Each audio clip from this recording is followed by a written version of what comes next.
Philosophers in their writings, as well as ordinary men in their everyday lives, are accustomed to make a sharp distinction between the animate and the inanimate, between mind and matter. But in the annals of the strange and the incredible, the line of demarcation between the two often grows dim. Witness, for example, the astonishing case of the earth that was consecrated to murder. It was on the night of July 16th, 1823, that William Wood met his death.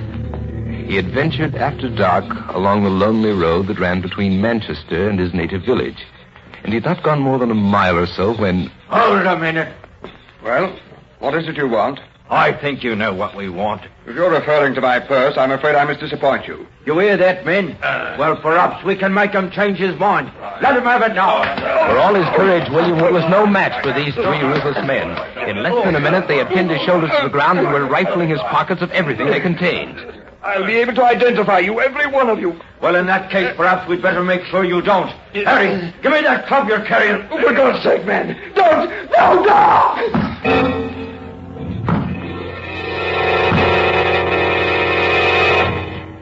It was a brutal murder. So violently was the club used that William Wood's skull was forced into the soft ground. And the next day, when his body was found and carried to the Jodrell Arms at Whaley Bridge, the hole remained there. Before the year was out, a legend began to spread throughout that whole section of England. And eventually it reached the ears of Alfred Fryer, a man who had written a book called Wilmslow Graves. When he arrived, accompanied by John Fox, one of the local townsmen, the hole in the earth was still there. There it is. That's where his head was lying when they found him. We look at any other hole in the ground, and after the first heavy shower, you'll find it all silted up. But not this one. Nothing fills up this hole. Well, it's true. There's nothing growing in it. And there never has been. Not since he died there. The imperturbable Mr. Fryer proceeded to collect a pile of stones from the road and pack them tightly into the hole. And when all traces of the cavity had been removed, he remarked, Well, it doesn't seem to object too strenuously to being filled. Just give it time, sir. All right, we will. Let's go and have a glass of ale. And then we'll come back and see. It was just an hour later that John Fox and Alfred Fryer returned to the spot. Good Lord! Look!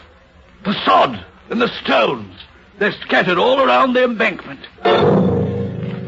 Again and again he filled the hole. And again, its contents were mysteriously ejected.